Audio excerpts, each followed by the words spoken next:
फौज के जवान पड़ोसी मुल्क की सरगर्मियों पर कड़ी नजर रखे हुए हैं। एलओसी पर सरगर्मियों की निगरानी के लिए जदीद तरीन टेक्नोलॉजी का इस्तेमाल किया जा रहा है।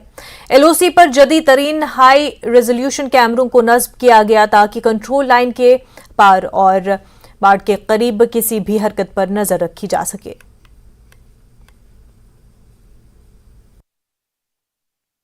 अखनूर सेक्टर में एलओसी के बाद हमने आपको दिखाया कि फ़ौज किस तरह से अलर्ट है ताकि किसी भी तरह की जो इन्फिल्ट्रेशन है उसको रोका जा सके।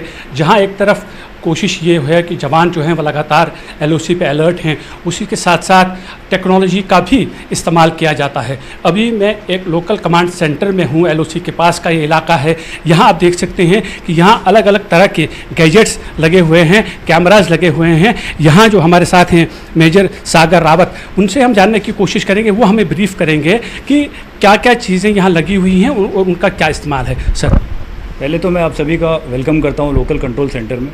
यहाँ पर हमने एलसीसी के साथ कुछ स्मार्ट कंपोनेंट्स लगाए, जैसे कि आप ये देखेंगे, ये एक नॉर्मल हाई डेफिनेशन कैमरा है जो कि एनिमी पोस्ट पर ऑब्जर्वेशन रखने में मदद करता है। उसके अलावा कुछ नाइट एनेबल्ड कैमराज हैं जिनका फीड इस प्रकार से आता है, थर्मल इमेजिंग के सिद्धांत पर काम कर रहे हैं।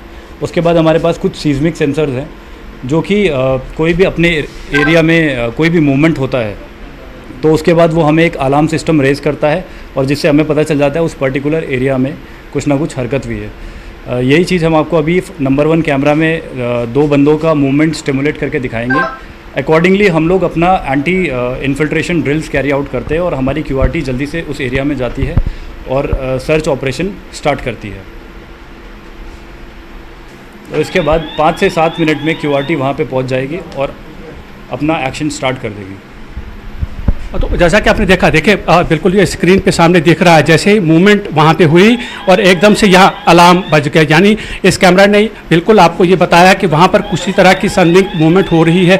जैसे ही वो मूवमेंट हो जाती है, ये जो कंट्रोल सेंटर है यहाँ से कमांड में पूरी मैसेज चली जाती है और वहाँ जिस तरह के ट्रूप्स को वहाँ मोबिलाइज़ करना होगा उसको मोबिलाइज़ किया जाता है और जितने भी वहाँ कोई भी अगर किसी तरह की घुसपैठ करता है उसको मार गिराया जाता है। तो ये हम कह सकते हैं कि जो मॉडर्नाइजेशन हुई है आर्मी की एलओसी पर, तो उसके काफ़ी अभी तक अच्छे नतीजे बरामद हुए हैं। ये जो टेक्नोलॉजी का इस्तेमाल यहाँ पे हुआ है उससे जितने भी यहाँ हरकत होती है दुश्मन की तरफ से उसको रोकने में कामयाब रहा है। कैमरामैन नारायण दत्त के साथ मनोज कौल, न्यूज़ 18